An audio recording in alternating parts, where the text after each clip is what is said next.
film was in the top 10 over the weekend. It's had 2 reviews in the mainstream media. This is the film that the mainstream media don't want to cover, this topic, and, you know, because they don't want to write anything negative about abortion. Just days after our interview with the producer of Gosnell, the trial of America's biggest serial killer, there are growing questions about what the outcome of all of this will be and why some have tried to prevent this pro-life movie from becoming a hit. Michelle Malkin, host of Michelle Malkin Investigates on CRTV, joins me now. Michelle, you've been very involved in promoting this movie and working towards the funding of this movie. And it is, despite all of that, successful.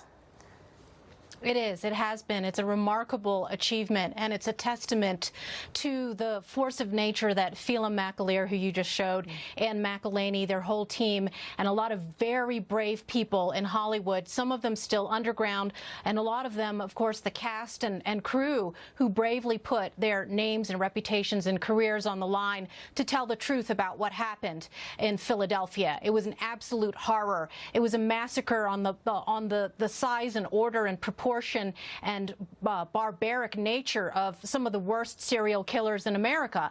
And of course, what's odd, Martha, is that most of the media and Hollywood often have this grotesque fascination with serial killers. They're even deified in pop culture, but nobody wanted to talk about Kermit Gosnell, in large part, just as Phelan mentioned, because they don't want to shed any negative exposure on abortion, even though this man committed atrocities against minority women, poor women in inner city Philadelphia. He murdered dozens, if not hundreds, of born-alive babies, and there were casualties that included a Bhutanese refugee pregnant mother, Karnamaya Mangar.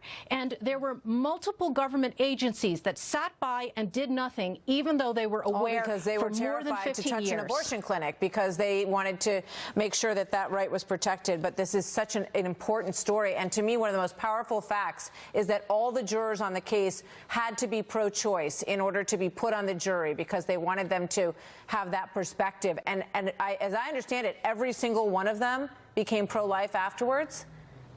Yes, that is correct. I was as the premiere last Friday in Los Angeles and got to meet the brave detective that is depicted by Dean Cain. Yeah, there were a lot of pro-choice Democrats and pro-abortion liberals that were involved that refused to turn a blind eye to the horror here. And, you know, it is remarkable that this indie film was crowdfunded with 30,000 donors, $2.3 million raised over a 45-day period after the producers had been kicked off of pro-abortion radicals Kickstarter.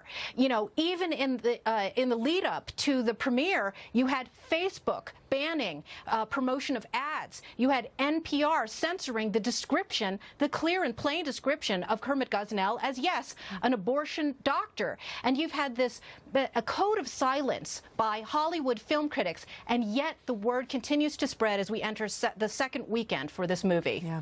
And we should point out that this movie is rated PG-13, so that it is, you know, a lot of what is discussed is not seen in the movie, but it is something that you can, you know, potentially take your older children to, and it's certainly a conversation starter. There is no doubt about it. Yes. As a mother, I feel it's incredibly important, Martha. I really do. Michelle, thank you very much. Michelle Malkin, good to see you tonight.